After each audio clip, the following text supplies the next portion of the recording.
Well, here we are, the middle of August. The BoyleSports Irish Greyhound Derby is after kicking off. Once again, I'm joined by my compatriot, my brother in arms, Kevin Hennessy. We're going to discuss 12 heats. Kevin, firstly, great night's racing.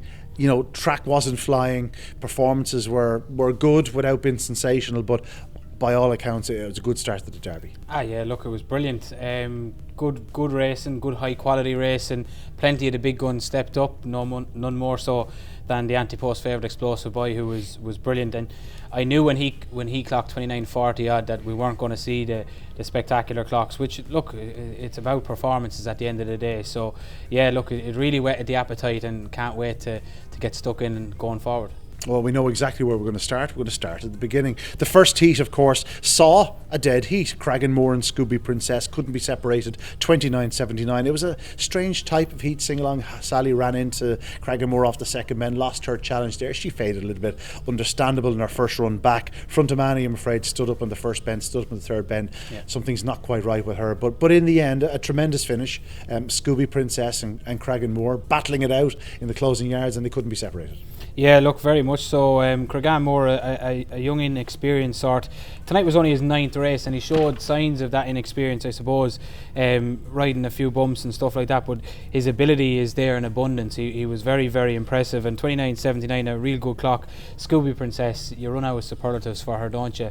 Doesn't matter the trap, doesn't matter the distance, it doesn't matter whether she's in against bitches or dogs. She's such a stalwart, she's such a standard bearer, really. She never gives up, and she lunged late. I thought she had just got there in the end, but they couldn't be separated at the winning line. But a brilliant performance by both greyhounds, and two to look forward to really going forward. Probably different types of running styles. You'd imagine Cragganmore will need to get to the front early. Scooby, she can do it anyway.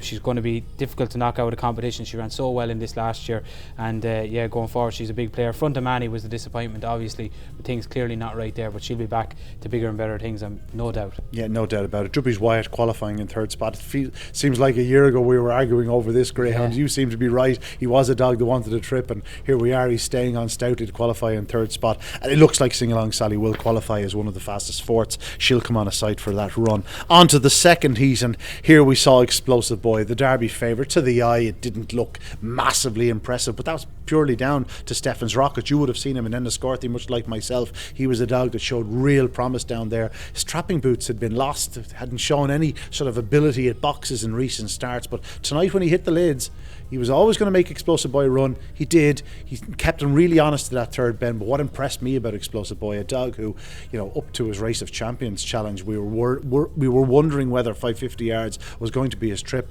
Really turned the screw from that final bend, pulled away 4.5 lengths. He wins by fairly comfortably.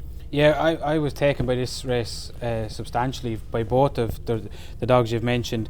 Explosive Boy, exactly what you've said. I know he went through the Race Champions in Tralee over the 550 yard trip and done some scintillating performances.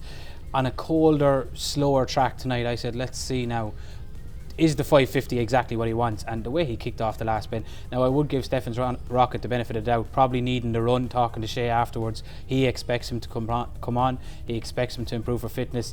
Yeah, I can't explain it. Shea was asking me over the far side what was in the air final night in Enniscorthy, because Stefan's Rocket and both JT Wexford just weren't coming out when they left the track. But both greyhounds now have seemed to get back to the trapping, and they're both highly promising sorts. JT Wexford obviously runs tomorrow night, but Stefan's Rocket, I'd say you could count on one hand the amount of greyhounds that have matched Explosive Boy to the third bend in any track over any distance this year, and he really was. He went toe to toe with him off the second bend the whole way down the back straight.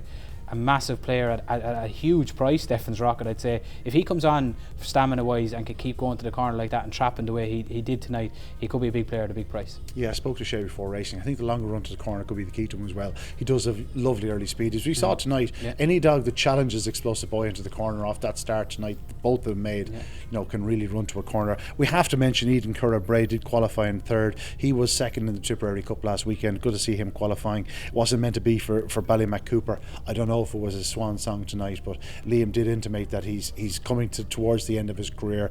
It'll be interesting to see, if he does. If not, I'm sure he's a dog. You put on a few bitches, he'll certainly throw a fast one. 29.47 for Explosive Boy, fastest run of the night. On to Heat 3, 29.95 for Montine Maestro. This was all about determination, pluckiness and a good draw. Angry Dad missed the kick from trap 3. He was a hot favourite. Did miss the kick, but showed good early speed to actually hit the front into the opening corner, but only marginally. Montine Maestro at the inside, big 80-pounder, made the most of his frame, pushed Angry Dad out of the way, went on about it. Angry Dad came at him, but Montine Maestro always seemed to have his measure thereafter. He did, and this is a dog that clearly something might have went amiss with him, but his card last year was very impressive for a young dog starting off, so he's always had plenty of ability, and tonight was a massive performance. Like you said, Angry Dad, he's a young dog. I suppose we're probably more familiar with him because he had that trip to England, and we might think that he's a little bit older than he is. He's only a month off being a puppy Derby greyhound, so I'm sure he will learn as the competition goes on. He'll have to learn quickly because it is the Derby, but he's an exciting puppy going forward. I'm sure Peter's delighted to see him qualifying through. He done us a favour getting beat because obviously everyone was on the hot pot, all the shorties in together, so we were glad to get one of them chinned. But yeah, no, Angry Dad, there's much more to come from him. We saw that in England, and when he starts he can really motor into the corner and he'll have no problem getting to 550, so I'd expect him to go well. And a little mention for Killallen Pearl, she's a bitch that if you are looking at something probably triple figures in the odds, she's just plucky, she just stays going, she starts reasonably well, but she's a nice kick from the third bend. I could see her qualify a couple of rounds. Yeah, she's a fast starter, doesn't have the pace to stay there into the corner, stays on stoutly. She'll go a trip in time, no question. Moving on to the next heat, here we saw Triangle Hugo for Brendan Murphy. Gave this fellow a life before the contest, tipped him up actually on Talking Dogs TV because there were doubts about the remainder. Triangle Hugo room well in his last defeat here at Shelbourne Park. It's some good form in the card around Waterford. When he hit the front, Coulivanny Chick did come with that run into the third bend, but after such a long layoff, a litter of pups in the ground, she was always going to blow up a little bit. Whatever amount of trials she has, there's nothing like race fitness, and she'll come on for it. She finished second, but Triangle Hugo was a good winner for Brendan Murphy. He was. Brendan will be local to me, so I was absolutely delighted to see him winning this race. I tip my hat to you to pick him as the winner. It was a very tricky race. I ended up coming down actually on Magical Jasper. I thought might just turn back the clock and manage to pick it up, but yeah, it was an impressive win. 29.82, like on the running tonight, it was a good run, like, and off that running you'd say he could definitely go a couple of more rounds. Coulivanny Chick, yeah, absolutely. I saw her here last week after her trial. She was blowing quite bad for a while after the run, so I would expect her to come on significantly. I'd say she's well undercooked coming into this, so every run that she gets under her belt is going to stand to her. You could see her improving big time on her clocks going forward if she manages to stay in.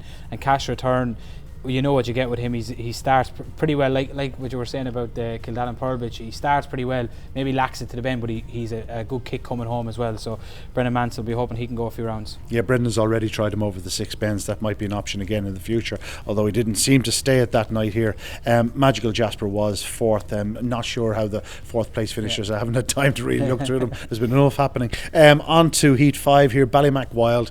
What needs to be said about this fellow? He's a warrior. We know exactly what he's about. He's about just using himself, using his frame, using his power, using his pace. His track craft is unbelievable. He just seems to avoid dogs. Finds himself off the second bend, challenging for the lead with Nitro Johnny. Powers on clear, wins as he likes in 29.66. He's a step closer to a third Derby final. He's been in one Irish, one English.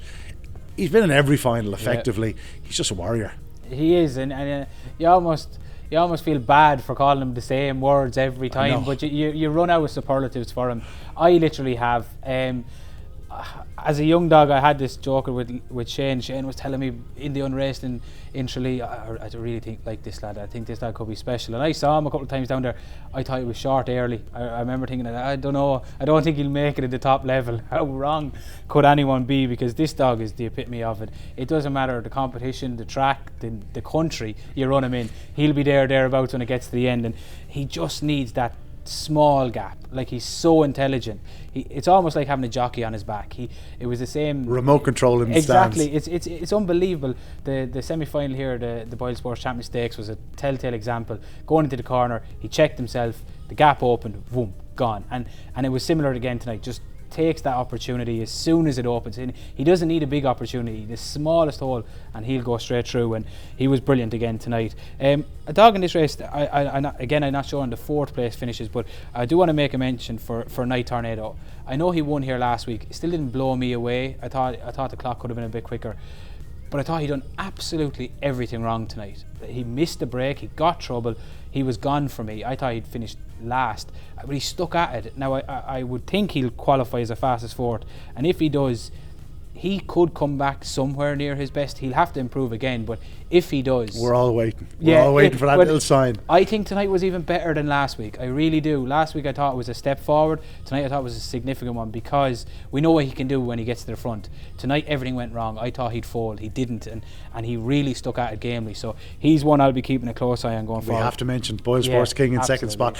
We hold our hat to Dolores Ruiz. We know she's a genius with a greyhound, but what she's done with this fellow is it's Florence Nightingale stuff. Yeah. For this fellow to be finishing second in the Derby heat was remarkable. You know what I mean? To be finishing fast in the Derby heat was remarkable. I know he's getting on a bit, but he's little mileage on the clock, and tonight was so encouraging. And I know he'll be eating his McFlurry as we speak these words. He is, and John messaged me a couple of months ago to say that Dolores thought she had him back, and that she thought he could make the Derby. I told this to Dolores tonight. They never come back. They never come back. Exactly, so I could say it on this as well. And I said to John, I didn't want him to get his hopes up. I said, John, he's 100 to 1 to line up in the first round. I said, after being off the track for 2 years, and especially injuries like that, it tends to take away from a dog's early pace. King didn't have early pace to start off with, so I was like, I'd probably beat him to the first bend myself. How wrong I was, and I said it to Dolores today, I tipped my hat to her. It's an incredible achievement what she's done with this dog to get him back, and he showed a bit of spark. He showed he can stand in this competition, and look, every round will be a bonus from here on in. We're not saying he'll win the Derby, but every round will be a bonus, and seeing everyone over the far side, everyone was delighted to see John's dog sticking in there. Yeah, he's just one of those dogs that you have to love. And Nitro Johnny was third for the Pig Iron Syndicate. Very, very, very enthusiastic owners. They've always had a good one around them, and Nitro Johnny is in the next round. 29.66 for Ballymac Wild off 17.49. Yeah. That's fair racing from the third bend home. Absolutely. Look, we know he can do it. He's won the 600 here. He's as strong as an ox, and he starts well, so he's going to be one that's going to be hard to keep out of front. Another dog that stays on stoutly is Razzle Dazzle Peaky, a brother to BoyleSports King, who we were just speaking of. This fellow, surely one of the most popular greyhounds, certainly here at Shelbourne Park, if not the country. The Kildare Kilcolgan Syndicate, Neilus O'Connell, they've had some twist out of this fellow. Glenn Kwan Pat set the pace, but Razzle Dazzle Peaky was always just that little bit too close for comfort, and he got there in the closing yards. Must be a joy to own. He does. I said it to Neilius, I've said it to him this time last year. He's probably my favourite dog that's not in the kennel. He's just such a wonderful greyhound, and I have no doubt in my mind he knows exactly where the winning line is out there. He always seems to time it right. He's an incredible greyhound, and his owner was there tonight, and she was absolutely buzzing the far side. It was such a good thing to see. The enthusiasm, and Neely is roaring on Peaky at the far side, and it was brilliant. And he's such a tremendous greyhound, and he'll always be a decent price because he's always in the best race, and he always is up there in the competition. So I hope he can stay going. Glen Quinn Pat ran a cracker. This is a dog I suppose was trapping well in sprints, but wasn't trapping in the 525s or the 550s that he was running in, and it was getting a bit frustrating. But he seems to now be able to trap out of these boxes. If he can stay doing it, who knows? He could go 17.41 to the third. He'll need to be going fast. Exactly, there's no question about it. Skywalker Barry, it's not quite happening for him of late. We know how good he can be, but he missed the kick. He was third early. He still finished third. I suppose that's encouraging. The fact that he didn't fall away. He's still there, but they're going to need to get to the bottom of him quick. Yeah, no, there's just something not firing with him up here at the moment, and look, he's the Puppy Derby winner up here, so it's not the track, we know that, but clearly since Cork it just hasn't happened for him. He was brilliant in that competition in Cork, but I'm sure Mark will get him back singing soon. Ballymac Cooper, we spoke of, may well have had his last race, but his full brother by repeat mating, Ballymac Fairwan, was was a tremendous winner of Heat 7. Of course, you had skin in the game. Price's Jet, again, running a fine race in defeat in second spot. He'd run an unbelievable race in the Champion Stakes decider. And after a short layoff, I'm sure he didn't do an awful lot of work with him over the last 2 weeks. He ran a big race in defeat. It was very much a two-dog affair. Ballymac Fair one, though, had the early speed to get up the inside on the bend through a, not afraid to use his typical Kerry manoeuvre. Yeah, this is it. Like, to get the dub and they throw a shoulder. 78 pounds, 17.30 to the third bend. Kept on finding Price's Jet.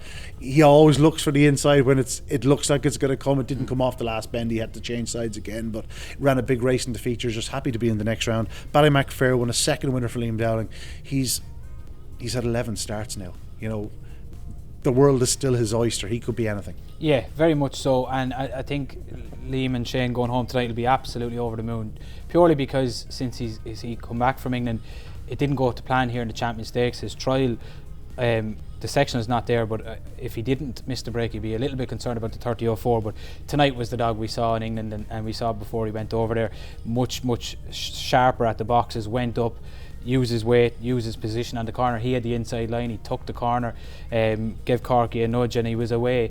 I was absolutely over the moon with Price's Jet. You're correct, he's had an easy 2 weeks. He hasn't seen the gallop since the final of the project, or the Champion Stakes, and he was completely left off. And I was delighted the way he stayed trying it in between the bottom two bends. The gap just didn't open for him, but to be beaten at 3/4 of a length by the dog that lined up favourite for the English Derby only a couple of months ago, and probably losing what he was beaten, I'd be over the moon with him. He should come forward. So there are two greyhounds you would expect to see in the closing stages of the Derby. I hope you're right. Behind them, Razzle Dazzle Annie, the Grand National winner for Karen Gagan. You mentioned her already with Peaky.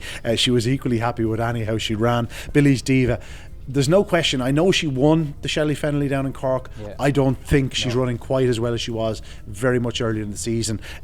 She was struggling to get by Jack's Lockup down the back straight. Listen, I'm commentating on the ones in front at that point. She finishes fourth. I don't know if she goes through as the fastest fourth, but she's going to need to find that early season form. She will. Now, in fairness, I was on the back straight, so it was quite messy between herself and Jack's Lockup. They never left each other alone. There was a lot of bumping and barging. So I'm only going by the 29.67. I'd imagine she's probably through. Look, she's done a lot of running this year. She's been in every dance that's been on, but she's proven in Cork that she's still in reasonably good form. I'd agree with you. I don't think we saw the bitch we saw up here in the Easter Cup below in Cork. However, I think coming back here might just set her alight, and it can happen. Changing from Cork back up to here, you can miss the break. She's not trapping the way she used to trap. If she gets back to that, don't forget, she lined up in an Easter Cup final, was favoured with likes of Knocknabowl, Sid and Beach Avenue and all them in it, so the ability is still in there. Yeah, no question about that. Ballymac Ariel was a winner for the ladies, however, in race 8. 17.09 to the third bend. This was pretty much Paul perfect. If you take out the final of the Champion 550, that's 4 or 5 good runs here at Shelbourne since she came back from Toaster. Hopefully that consistency is now going to appear, and we all know what an absolute flying machine this lady is. I'm sure you've spoken to Liam and Shane about her. This was the performance of a bitch that could go right to the very closing stages of this Derby, and everyone knows how I feel about her, and I'm sure plenty of people feel the same way. She's a special talent. Yeah, performance of the night, no doubt, in my mind anyway. More so because she done 17.09 we know this lady gets the 550 trip strong. Like, there's literally no question about that at all. 29.07 on her card previously suggests that.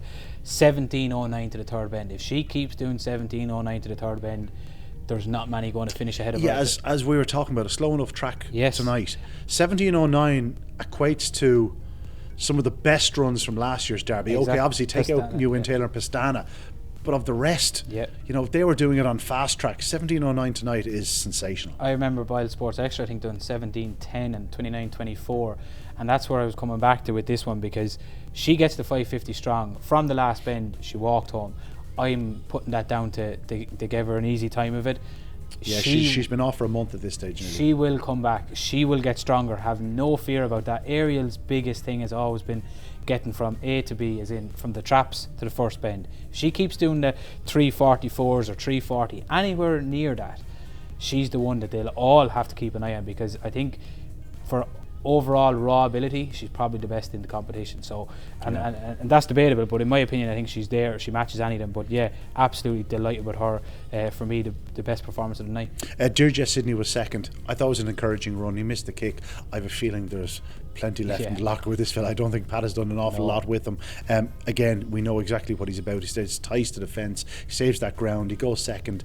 He's struggling to hold on from No Green Die for second spot, but like one or two of Pat's, he's left him slightly undercooked. He'll be a better greyhound. I actually think, as tight a railer as he is, he's probably better from 2 or 3. He tends to break better from that. So don't judge this line of form purely on black and white, should we exactly say. Yeah, and like I'd agree with you. I think he's a better dog out of 2 or 3.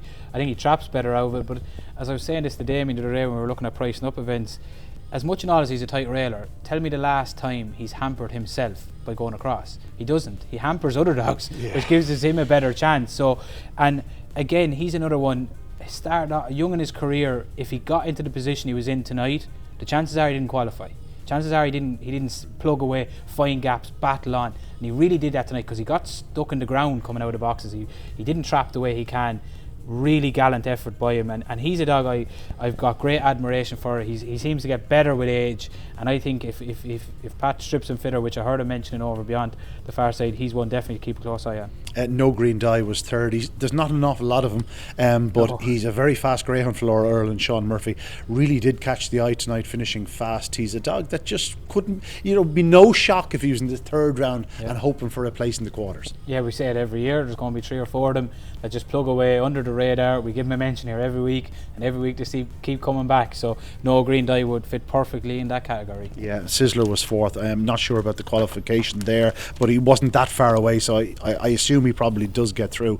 The fact that only 4 of the fourth place finishers don't get through, you'd fancy his chances. On to race 9. Here, Deadly Destroyer again. He just takes that step right from boxes, finds himself in amongst dogs. First bend, third bend. Monrod Thunder, perfect position. He was one you'd be nearly tempted to back at a big price, because if Deadly Destroyer is going to do anything, it's going to be moving off and causing a bit of bother. Caused hassle to a couple of dogs in the middle of the track. Stories Pee-wee, though, he's really turning into a powerhouse for Gavin O'Mahony and Mert Lahey. I'm delighted for Gavin, firstly because he's put really good money into sponsorship in greyhound racing over the last year or two here in Ireland. A fair play to him. He's got a really fast greyhound here. Mert Lahey is flying. We're all great pals with Mert. He doesn't talk great in the camera.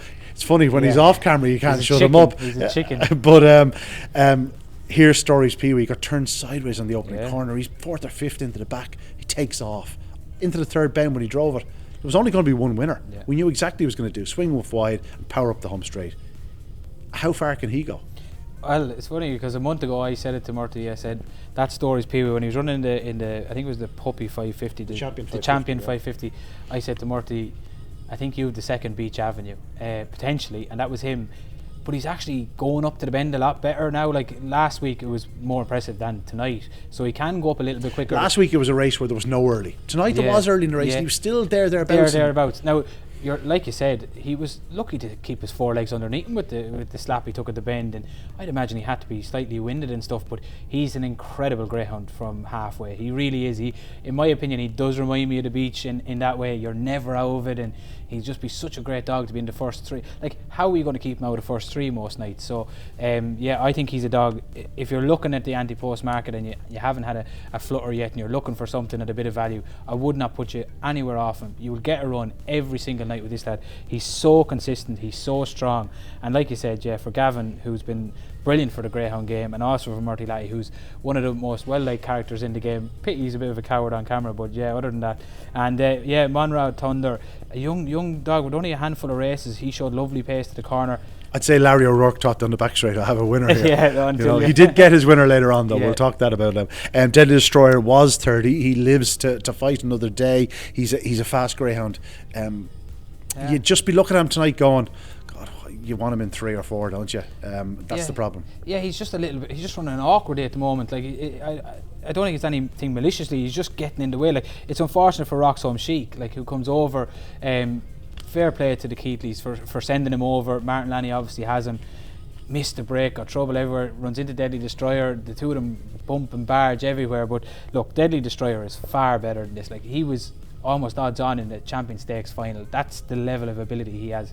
Draw a line through tonight. It's just not happening for him at the moment. Things are just being a little bit difficult for him, but if he can get back, get out in front and get his bit of confidence again, I think it'll do him the world of good. Yeah, we know exactly what he's capable of. So the next heat, Broadstrand Ryan, sort of in reflection, I was looking at the machine through the race and wow, he was impressive. Broadstrand Ryan was foot perfect. He does absolutely everything right. I worry about him propping at that third bend, but that's 2 or 3 nights now where he hasn't been as bad. Much cleaner tonight in that third bend. 29.66, 17.25. It's there in black and white. It's as good a run as most of them on the card tonight. He's certainly a greyhound. He's won 7 of 13. Like, he's going the right way. He's doing the right things. He's in the right kennel.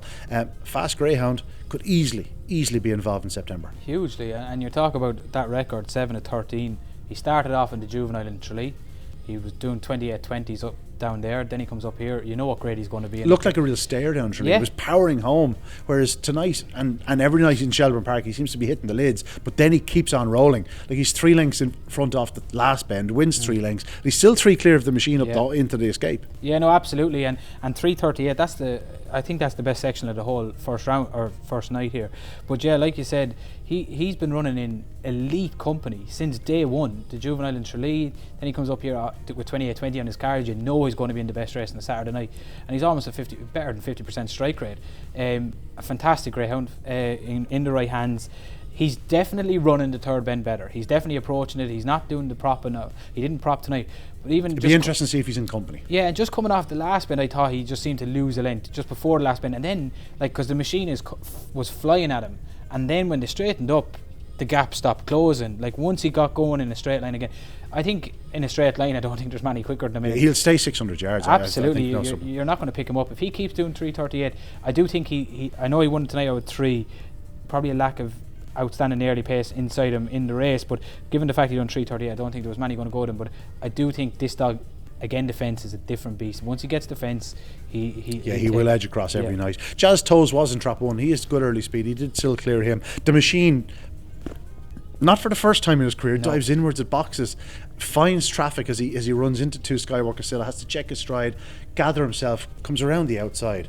It's just aeroplane stuff down the back straight. Like, the pace he showed was phenomenal. He's going to be very hard to keep out of the frame. I tipped him up in the Price Wise and Racing Post purely because I just couldn't find one I really wanted to sink my teeth in. Whereas this fellow, like, if there was betting to be in the final, he'd be nearly favoured because he's just one of those dogs where he's going to be really hard to keep out of the frame. When he finds himself 8 behind, he finds 6 lengths of pace to get there. Off the second bend tonight, he had no right to finish as close as he did, but it was stunning to the third bend. Now, he didn't find an awful lot up the home straight, but it's the first round of the Derby. I'm sure they've done very little with him since the Champion Stakes. There's big nights ahead of him. Yeah, look, I use the terminology, you'd need to hit him with a sledgehammer at the first bend I've used for a couple of hours just to keep qualifying, and he's the very same. Look, how do you get 3 greyhounds to finish behind him? Like, it's neon impossible. He's so strong, and he's running so well at the moment, and he seems to love this place. Like, he really does. Shelbourne's the best track in the world. We know that. It allows a greyhound to fully extend and run at 100%. And when he hits top gear, there's not many that can match him at top level. But look, the clock watchers are going to be waiting the clock get down the back straight. It's incredible to watch, and it's brilliant. It's brilliant for the spectators as well, for those that might just be watching greyhounds only new to the game, to see this dog just weaving his way through, similar in horse racing, and you see it. It's fantastic to watch. So the longer he stays in, it'll only enhance the calibre of the competition. We have to give a mention to Skywalker Silla because she was a liability for your firm. Big money on her. If you are a Skywalker Silla backer and you see her enter the back straight tonight in front of the machine, you take 6 things off you go, well, I don't know how she's going to reverse that sort of form, but she could certainly go around her too. She can. Like, she's only had 7 races. Look, clearly there's significant ability here. We didn't get to see it tonight. I'd say get her on the bunny, and I'd say we'd see a completely different reflection. But yeah, like you said, listen, there's probably, I don't know how many dogs are in the Derby, 150. If the machine turns into the back straight, it'd probably take 6 lengths out of about 140 of them. So I wouldn't lose hope just yet. That's fair enough. I'm on to the next heat. Kamiko, Larry O'Rourke was beaten earlier on with Monrod. Not with this fellow Kamiko. He's sometimes a little bit inconsistent at boxes. He trapped well tonight, got up the inside. at massive prices. I was on Tip Top Taylor. I got a real thrill for my money. She just starts and she stays. She's a really, really nice type for Paul Ryan. But once Kimiko got in front of her, he has a little bit of class. He was always going to hold her. Tip Top Taylor runs well on second spot. Owen Spice back in third. Good to see him showing signs of a bit of revival. His trial form was poor and he's been off for a little while, but a good winner, Kimiko, 29.77. He's one of those dogs that I often say he's a really good mini open dog. He's probably going to be a length or two off the top dogs, but that 29.77 tonight really stacks up well. Yeah, and in the last race, and it wasn't getting warmer, it was only getting colder. Plenty of lads looking for the jackets halfway through, so to do that in the second last race was very, very impressive. He loves one, doesn't he? And when he gets the fence and he gets away to a reasonable good start, he doesn't give up much ground. Do you know, at the opening corner, if there's a dog on his outside or a dog on his inside, he's not afraid to take a scalp, and you like that when you're on him. There's no question about that, and he's well able to handle himself, and he's mixing it up here in real good open class races on a Saturday night. And if you can do that up here on a regular basis, you can line up in race 9, 10 on a Saturday night in Shelbourne, you know you're not going to be found wanted when it comes to the Derby and the early rounds in particular. And he done that. He made the most of a draw. He started well.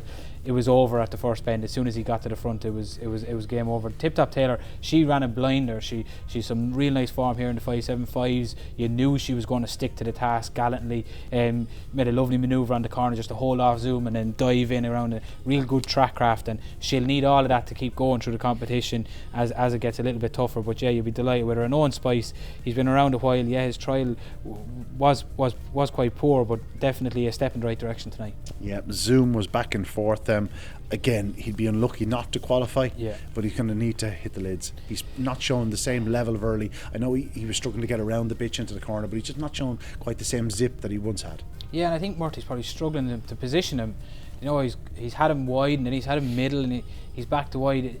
For some reason up here, he just seems to be far more inconsistent at the boxes than he was previously. I don't know what the reason is.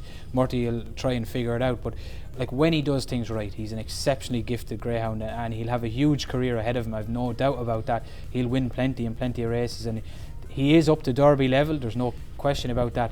It's just frustrating, I suppose, for Connections when you know how good of a trapper he is and how good early pacer he is, and he's just not doing it on occasions up here. But look, fingers crossed he'll qualify and he can redeem himself next week. Yeah. Penny Lane Sheba, I have to admit I did hear whispers about this lady earlier in her career, but I had sort of dismissed it, that she's been relatively lightly raced. She's coming up here tonight, and I thought the firms were sort of taking a cautious view on her. Cautious. Bang out, 17.25, 29.53. It was just stunning. It was a brilliant performance. Yeah, never in doubt. Absolutely. I was talking to Ali over the far side who looks after her, and he tells me she's quite a timid lady. She's a little. She doesn't run timid. No, and he was a little bit concerned about the fact that she turned in the boxes in her last start below in Cork, and they had to get a trial into her, and he was just nervous about a lot more people and how it would all pan out. Well, he was putting me off because she absolutely was brilliant. 29.53 was a sensational performance. Yeah, we kept the right side of her. Just it looked a trappy race on paper. There was nothing really you could pin your colours to and be massively on, and we felt it was quite a wide open affair, and she just dominated it. She turned it into a procession. She's definitely not going to be big prices going forward. The top bitch market, she could give area. Well, she could move up substantially in the market. Any idea what she was in the top bitch market prior to tonight? I'd say she's probably 20s, 25s. I'd say I wouldn't mind having a nibble at that. Yeah, now. Exactly. Yeah, but and then Sweep, the race she was in, Sweep the Yard, another dog who's been in every competition going. You know what you get with Sweep the Yard. He's as consistent. He starts. He's good middle pace. A dog you could see in the quarterfinals. Exactly, absolutely. And she really was impressive. Never in doubt. 3.44, 17.25, 29.53. That tells you she starts. That tells you she's middle pace. That tells you she's not slowing down coming to the winning line. So definitely one to keep an eye on going forward. Gumboat Showman was back in third, and Barefoot Supremo fourth. Did you take a look at the clocks? Do you think he'll be there? I'd be fairly sure he's through. Yeah. I'd be fairly. Look, I would. Whatever he does, it's a bonus. He's there. He's one for the future. Absolutely. He done 28.40 odd here, so he had to go up in class, and he needs racing up here for the Puppy Derby. So let's have a go. Absolutely. I hope he's still in the Derby before the Puppy Derby. Anyway, that's it. The opening night of the opening round, the BoyleSports Irish Greyhound Derby. Explosive Boy, fastest, Ballymac Ariel and Penny Lane Sheba. Just in behind them, the Derby has only started. Plenty of plot twists, plenty of great storylines, loads of drama. more importantly, there's going to be one winner on September 18th. We'll have more clues on Saturday night. We'll be showing you another review of that in the very near future. But that's it for us tonight at Shelbourne Park. See you next time.